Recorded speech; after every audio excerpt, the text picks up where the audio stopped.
on IU's resignation because they believe it is unjust for the presidential candidate and the national chairman to come from the same region. So that's basically it. So at this point now, so IU not resigning and Atiku going ahead with his campaign. These G5 members are still insisting that they're not going to support the president the presidential campaign of Atiku Abubakar until IU resigns. So that's basically what that report is for, but there's a lot of colorful languages there that we can't read out. I just think that the nation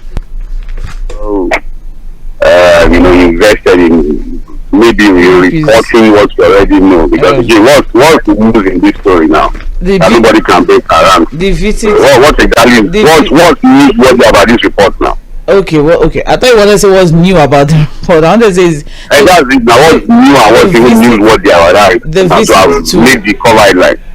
The visit to Benue State. Okay. That's okay. The new part. All right. Yes. Okay, no problem. All right. Okay, so okay. Still on the front page of the Nation, for what we also have here, Obi, that's Peter Obi, the Labour Party's presidential candidate, threatens to boycott future debates over absence of other presidential candidates. Okay, so what we have is the Labour Party's presidential candidate, Mr. Peter Obi, has said he will not attend a debate if his counterparts in other parties do not show up. And this statement was put out by the Director General of the Obi Dati Campaign Organization in person of Doyin Okukwe, and he said this on behalf of Mr. Obi yesterday. Do you think Obi is overstretching it? But do you think it is fair for some people to prepare for a debate or a town hall meeting and some people should not be present? Well, I think on this one I have a whole lot is running in my head on this particular issue. I also want to support Mr. Peter Obi on the fact that, look, why do you have to attend a debate where other presidential candidates are not present? Although some people may say, well, if they are not present, at least it gives you the opportunity to continue to reach out to people, state your own ideas, policies, and just continue to use platforms to talk to people. So why not just take advantage of the platforms created for you to talk to people, debate, marshal your points, and bring out your policies? Why bother that others are not coming? It should be an opportunity for you to still reach out to more Nigerians who may not be decided yet on who to vote for. But again, the politics of debate in Nigeria, one may also want to now look at the idea of why do you have to go to debate when others are not coming? Is it that they are more important, or you have less things to do or unimportant things to do? So the only thing is that if you look at the last debate, the particular town hall meeting, I think a whole lot of things were wrong. The setting for me was a bit rowdy. Moderator, I have one or two issues even with the moderator. I'm sorry. There were complaints of bias on the moderator's part. Look, until that moderator comes out openly to say he's no longer a member of the PDP, I'm sorry, if I was presidential candidate, I would not stand before him and debate. We had this argument. We had this argument yesterday on Ballot 23, Fuad, where somebody was saying that that event was a PDP event, and I was like, okay, well, how do you mean? He said, well, I know Mr. Peter will be also complete at the point, like it was sort of a gang up for him, some of the questions that was asked and the manner by which the moderator was even handling. I'm sorry, he's our colleague, he's a senior colleague, he's a respected journalist. But he's still a member of the PDP. There are no reports to show he's no longer a member of that party. So how would a presidential candidate of the Labour Party, for example, or Asiwaju, be comfortable being moderated by a new member of the PDP who is now a journalist?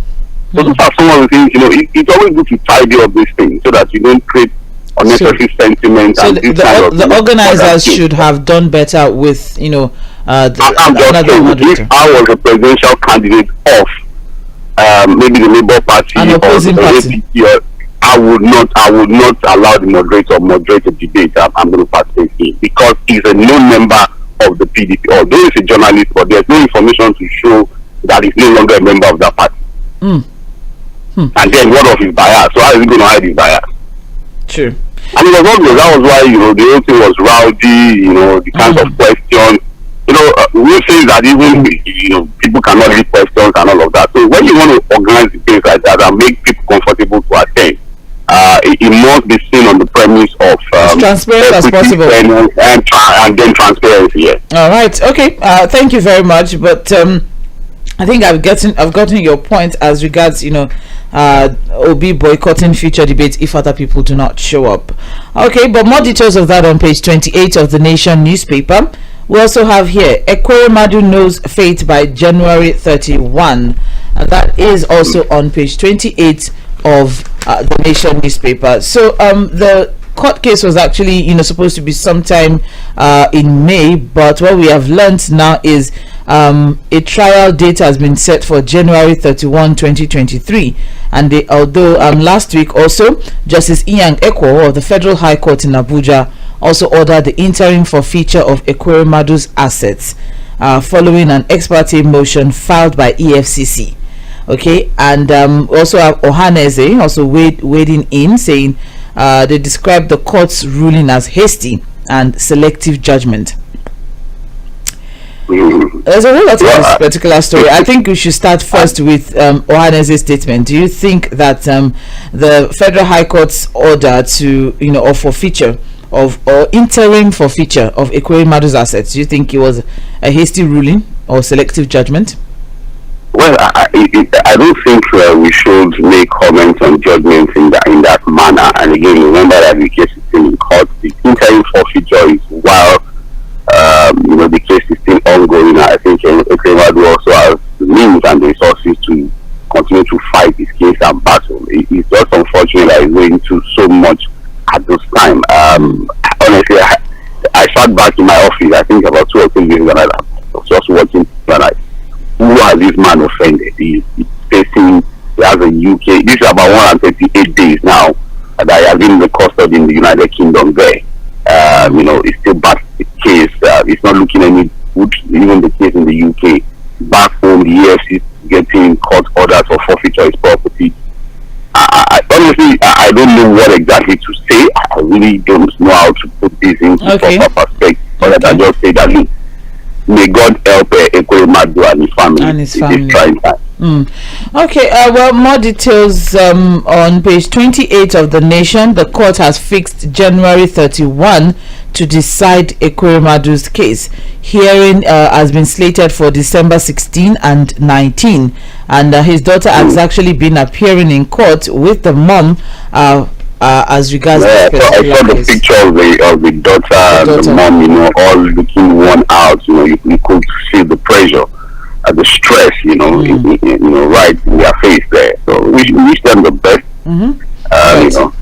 All the best. Okay, moving on now, we also have here Abuja Kaduna rail service resumes this month. And that is coming from the Minister of Transportation, Muazu Sambo, and that story is on page 20 of the Nation. And they're assuring the citizens or the public that all precautions have been put in place as regards security on the route. So what he's saying is that by the grace of God, we shall not witness it again, and steps and lessons have been learned, and these lessons will be put into practice. What are the lessons? Safety and security. It's good to talk about God, by the grace of God. Yes, everything has to be in the hands of God. But beyond talking about God in this issue, it would be nice for him to do. I think he should be the one to take the first ride. That's the Minister of Transportation himself. So to prove to people that it's now safe to ride on the train, and then people can. So if you take the first ride, okay, on that train, maybe first or second or even third ride on that train. What? You are sure? Yes, now. You don't understand what I'm saying, or you understand? I do. Or you have to to understand. Okay, so you should, like some sort of test, drive. Let's see if 1, 2, 3, 4, 2, 7, 4, 5, go come. I mean, I've gone out. You can see that you know that I with videos. You see, I've gone and come back. And he came back. I've gone and come back. Not just him though. Some other ministers should also test it just to give. So we are showing people that are trying boost our confidence. Yes, it's okay. So All right. Well, we don't want to have a situation where we are not going to be seeing people on TV flogging our people, paying ransom. Remember that about 8 persons were killed. I think 8 persons were killed in the last incident. Yeah, so it's important for sake of putting it into proper. You have 1 minute remaining in your extra value bond. Oh, apologies for that. All right. Hello. Hello, I'm with you, Sandra. Okay, I apologize for that. Okay, yeah, well, just as you said, let's see, some sort of testing, if at all, but I think I quite agree with you as regards that particular one. But they said it's going to be resuming, these services will be resuming this month. No specific date given yet, but we should look forward to it. More details on page 20 of The Nation. Still on The Nation newspaper, we have Yewa Monarchs back Abiodun, and that is on page 27 of The Nation. And what we have is that yes, it's the endorsement season. So traditional rulers and leaders of thought in Yewa land have supported Ogun State Governor Dapo Abiodun's second-term ambition, and the Yewa Monarchs and the Olu of Ilaro, who is the paramount ruler of Yewa land, Oba Kehinde Olugbenle, said that the governor's tenure had brought development to Yewa land and Ogun West Senatorial District. I'm curious. I'm from Yewa and I have a lot of things to say, but I am not a part of the Monarchs, so I will leave it for the Monarchs to keep saying what they want to say. The Monarchs are on our behalf. All of us are spoken. So all of us here in Yewa land, we are spoken. If our monarchs are spoken, when monarchs speak, it's as good as the gods have spoken. Yes, sir. So you don't question what. Is it possible for the gods to speak and the monarchs did not? Maybe they did not hear the gods very well, and it came about. They are working together now. In your culture, what they say is that the monarchs are supposed to be the of the gods here on earth. So if they say, who are we to question it? But the good thing is that they are also driving on all the bad roads in the state, so we also fight together like that.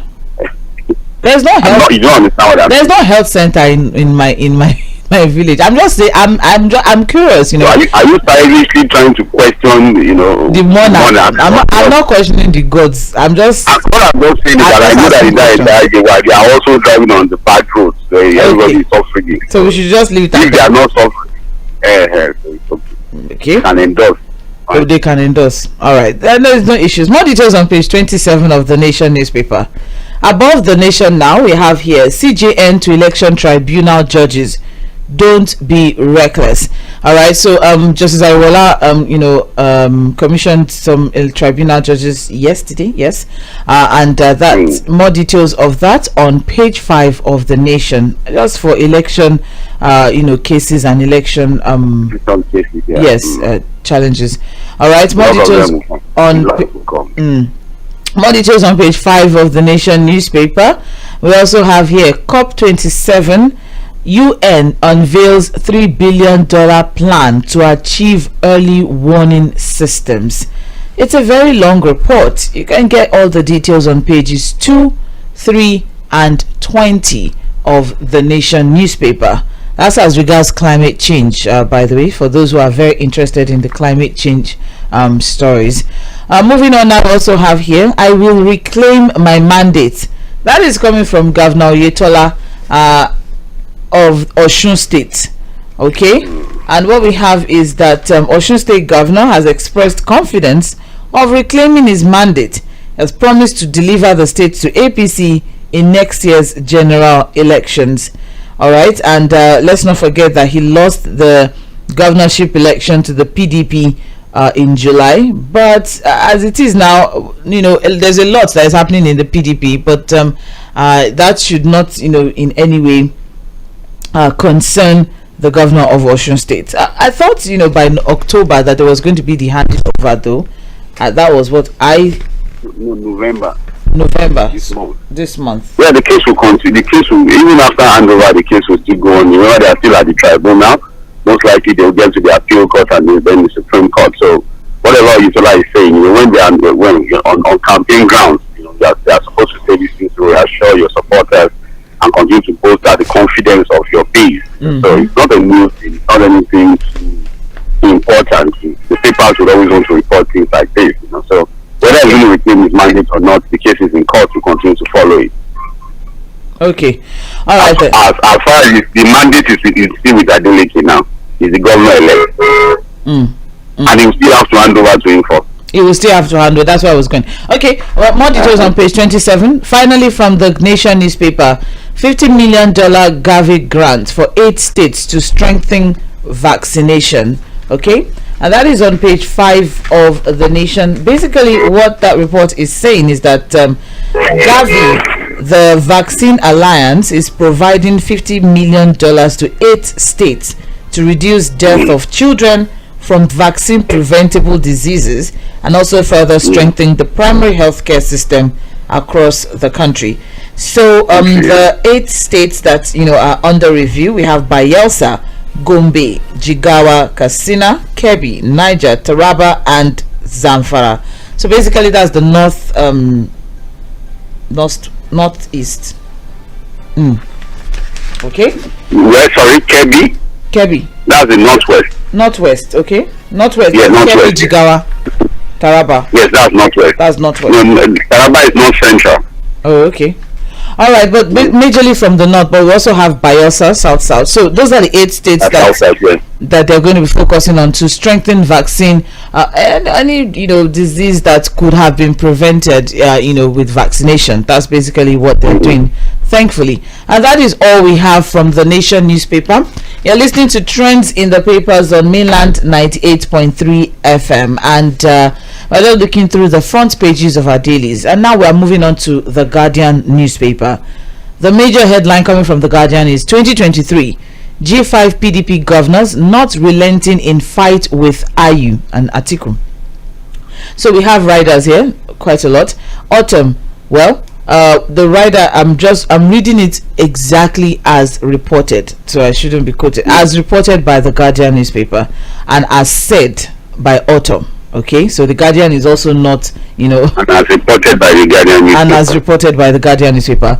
To hell with Atiku and anyone supporting him. Yes, that's what. That's why I had to put all those plenty stories. Put the disclaimer there. I'm not the one saying it. All right, Autumn saying, that's Autumn. Samuel Autumn is the governor of Benue State, saying to hell with Atiku and anyone supporting him.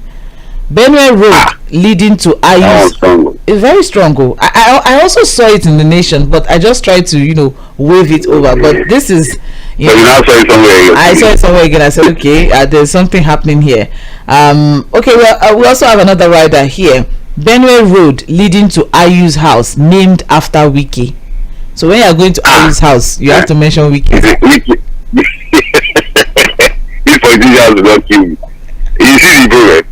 Where are you going to? You go to Wiki number Wiki. Ayu's house, Wiki Road. Well, it's interesting. Ayu shuns Benue PDP campaign flag off. Wasn't there? Disregard Autumn's grandstanding. Benue will vote Atiku, and that's coming from Chila. We also have Wike cannot stop Atiku's victory. Rivers Group insists. Woko, Wike should be kicked out of PDP. And finally, PDP demands probe on attack of Atiku's supporters in Rivers State. At this point now, I just feel like PDP is just giving us some sort of show. At this point now, I don't know what to call this anymore. Before we're concerned. Political comedy. At first, there was a lot of concern as regards what's happening in PDP, but at this point now, it's actually interesting. Well, any hope of the group of 5 governors of the leading opposition party PDP to reconcile with their party's presidential candidate seem to have dimmed, because the group has gone ahead to vow to increase attacks against him by backing the national chairman Iyorchia Ayu. At this point now, what exactly is are these G5 members standing on that PDP can't call them to order, or is it because they are all sitting governors and they're expected? How would they call them to order? The only thing they could have done to them is to suspend or expel them from the party. So why is that not being done? Is it fear of them? Governors. These are governors. That's what I'm saying. Is it because they are sitting governors? Yes. You're asking again. If they are not, they probably have expel them from the party or suspend them. But they are governors. They know the kind of influence they wield. They know what they control. They know the resources they have. When it comes to even the structure of the state, and then the resources they have to also pull things together for the party. So they are not ordinary members of the party. These are VIP members of the party, and so that's a privilege I think they are enjoying. But again, I will continue to say this. I think Alhaji Atiku Abubakar needs to really look inwards, look at himself, and of course review his crisis management approach to things. I don't think he's handling the issue very well. We always say these things about people going around begging Wike.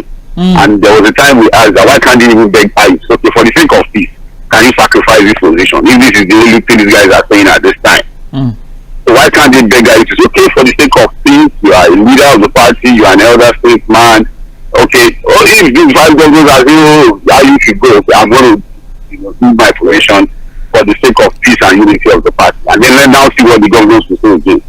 But it seems that I think we're not interested in allowing you go.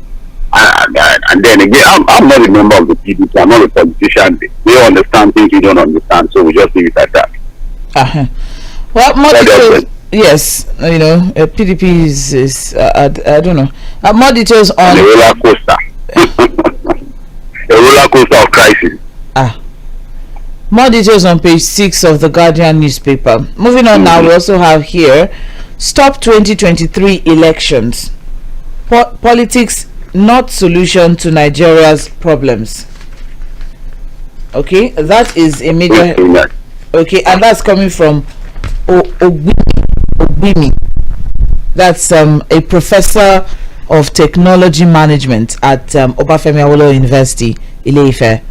What was it profiling? What option? Francis Ogbimi is advocating the stoppage of the election, saying that no nation had developed through politics. So he's suggesting that all Nigerians should be mobilized for knowledge and industrialization from now till May next year. He's a professor of technology management. Okay, so he's saying all Nigerians should be mobilized for knowledge and industrialization from now till May next year, adding that the nation will transform if attention is given to science and technology. So we should stop politics. I don't understand it. Maybe the report is incomplete, or maybe they are missing. It's very, very complete. He's urging, the federal government. According to him, the country should conduct elections on geopolitical zones, so that power could be dissolved to the federating units. I'm not saying too many at the same time. Exactly. So I don't know. He's urging the federal government to. In one breath, stop politics. Politics has not helped anybody. In other breath, conduct technology and innovation for them, conduct election on geopolitical zones. Also saying honestly, I have too many things that belong into that report. He's also saying the federal government should desist from funding capital investments at the detriment of learning that will catalyze industrial revolution. Well, one thing that he's saying here is no nation has made it because of politics. Politics won't transform Nigeria. It won't take us anywhere. All these presidential candidates lack capacity to transform Nigeria. Let's pay them their money for campaigns so far. We should go and see that. But somebody must run must pilot, must sail the ship of the nation. Are we just going to? Are we going to have a situation where there's no leader, there's no body at the end of ourselves? What do you now think? What is this? His suggestion saying that leaders should be elected at the geopolitical zones. The 6 geopolitical. But that's still politics now. Is that still not politics? So the man should sit back and maybe he should read what he said again. So that we can understand what is saying. Or maybe the report it was not well don't really Yeah, maybe what the man has said is not well reported. That's what I'm saying. Okay. You know, yeah, this is happen. You send reporters to a particular place, and then the man gives statement. Maybe because a professor, you know, and then the guy that reporting begins to now. You understand? So I'm thinking that a whole lot of the things he said were not reported properly, and that's the reason why we're finding it difficult to tie everything together into one piece. But I think we can have a takeaway on the fact that we need to invest more in education to, you know, I think that's my takeaway from what you just said on that report, that we need to do more with funding education, innovation, and then technology. All right then. But on politics, we still have to do politics, because whether we like it or not, politics is part of life. More details on page 5 of the Guardian newspaper. Moving on now, we also have here Nigeria Twitter agreement risk collapse over global restructuring. So Elon Musk has been doing a whole lot of, you know, shaking up in Twitter. It has been quite an interesting ride so far. Throwing up and down. He has been shaking things, throwing up, pursuing people, you know, just doing a lot of movements. Wonderful.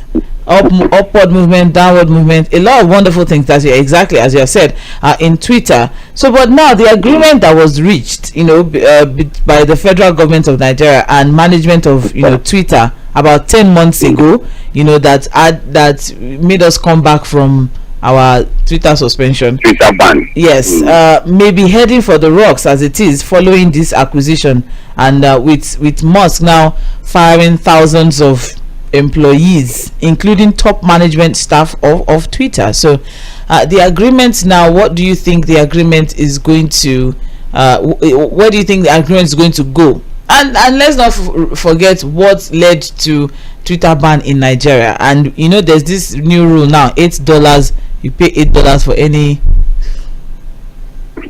Elon Musk is on a roll. Not just verified page, you know, if you make any form of, you know, remark that is, you know, something, you pay $8 too. I don't know, the future of Twitter for me is a bit bleak. The future of Twitter is not really our concern now. The future of the agreement between Twitter and the federal government is our concern. I think we have to wait and see, because with Musk, a whole lot of things is currently happening with Twitter. He's doing quite a lot of shake-up. And then you have a lot of statements, there's a lot of back and forth. You know, I was reading somewhere yesterday where he's saying, okay, he's not going to fire people, he's going to recall them.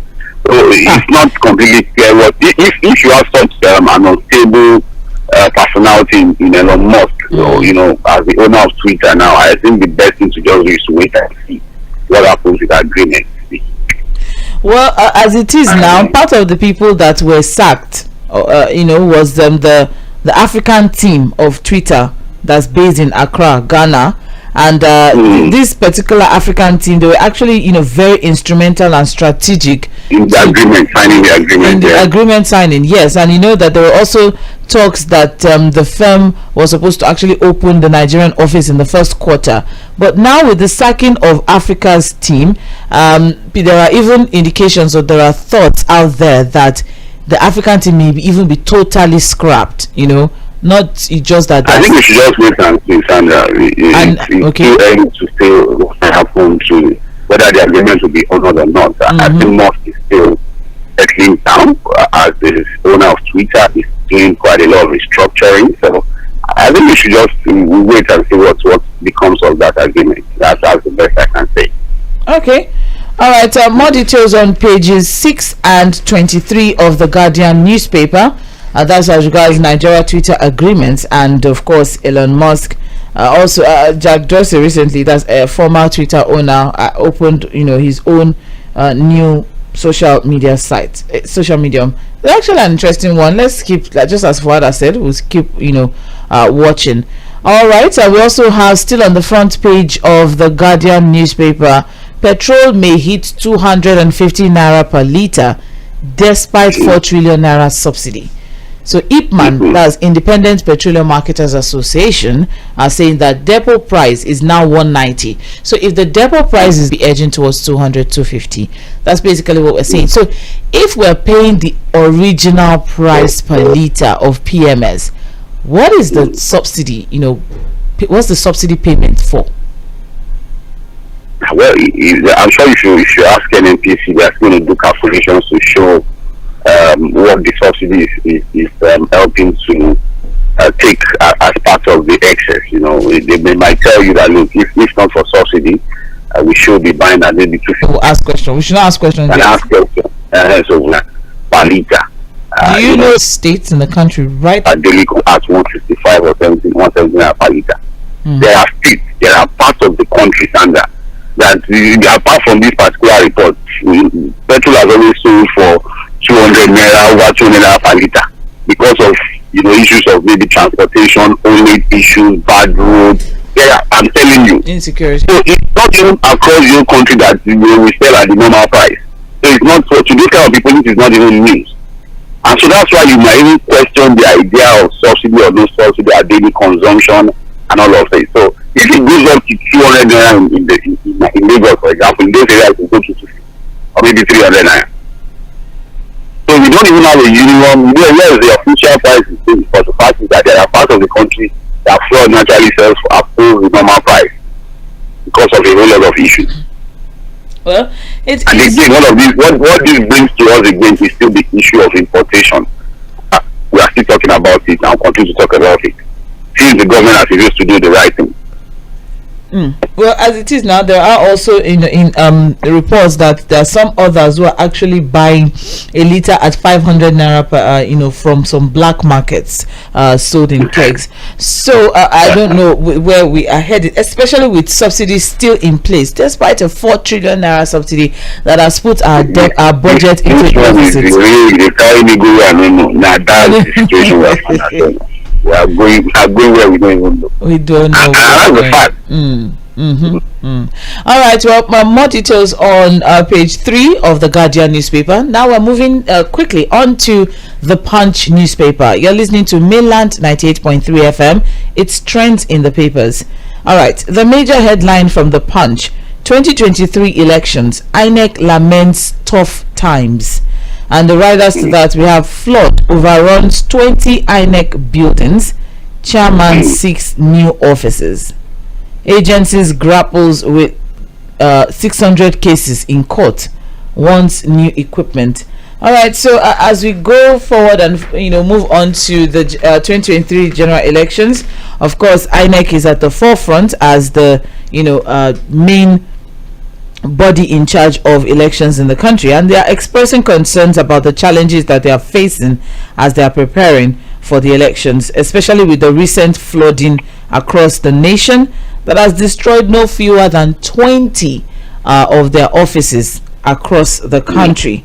Okay, and they're also saying that they're also proposing their budget. Okay, they are defending their budget. Okay, at the House of Representatives. Okay, and they're saying that they need office rent, residential rent. Some of their offices have been attacked.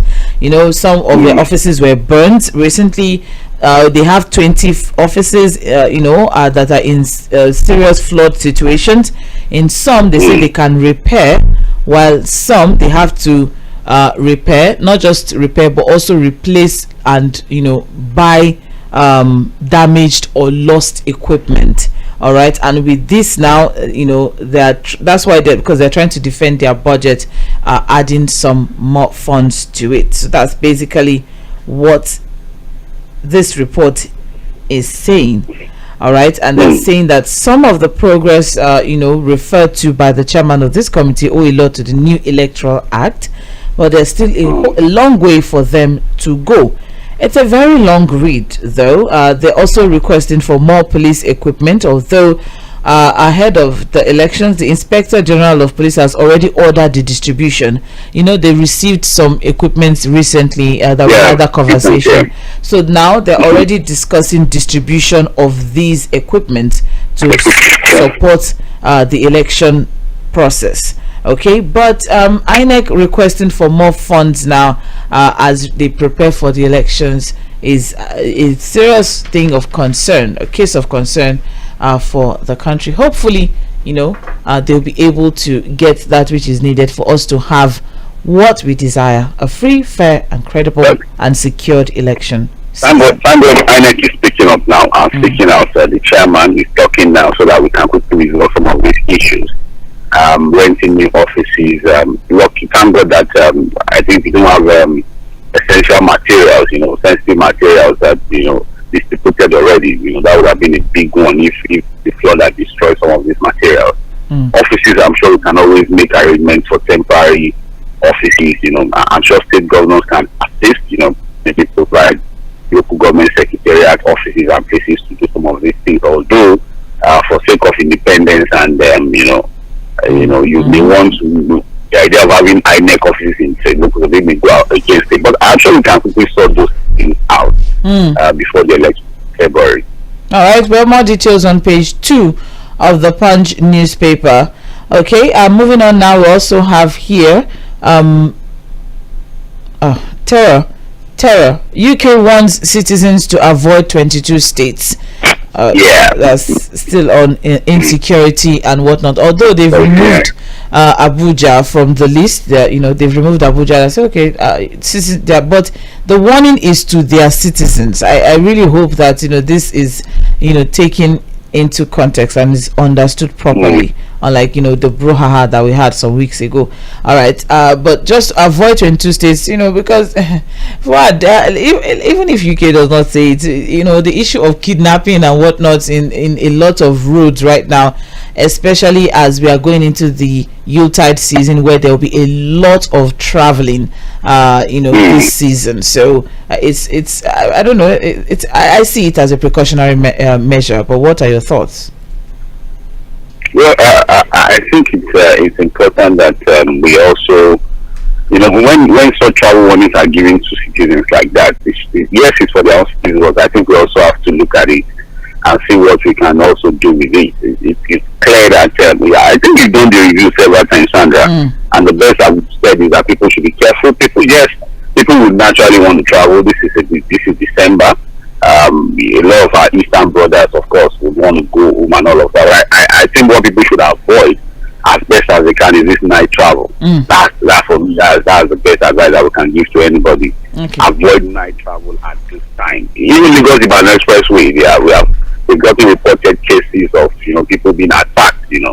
So, but at the same time, it's still safer than when you have to travel at night. And then I think people should also travel in clusters. Make good arrangements. Be vigilant. But I think for me, just avoid night travel. All right. So more details avoid night travel. Yeah. Of that on page 35. We don't have so much time, so I'll run faster than normal. We also have here Bauchi governor demands Atiku apology, and that is on page 35. Okay. So we have 6 governors now, not 5. So I don't know. Yes, now if you have Bauchi governors, maybe it's just something that can easily be resolved. Hopefully, it's not part of it. It's just apology, not anything serious. Well, hopefully. Remember that. And you think Atiku will apologize?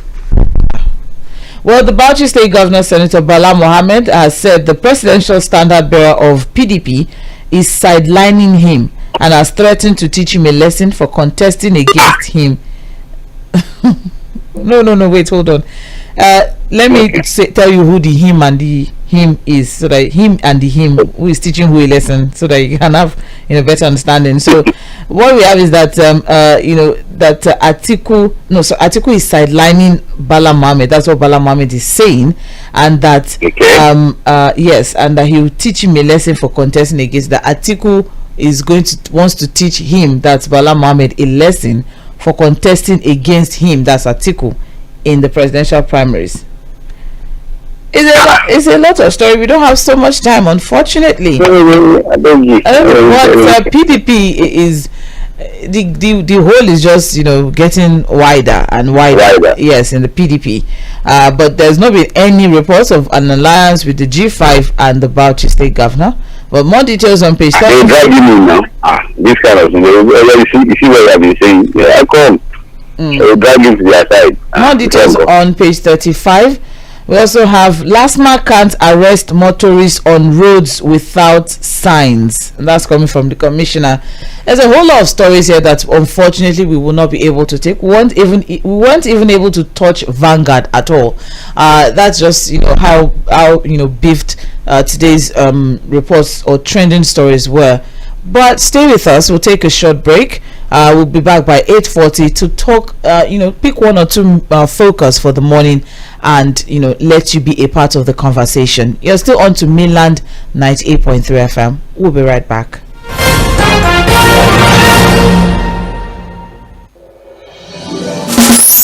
Molly has a baby who was sick. She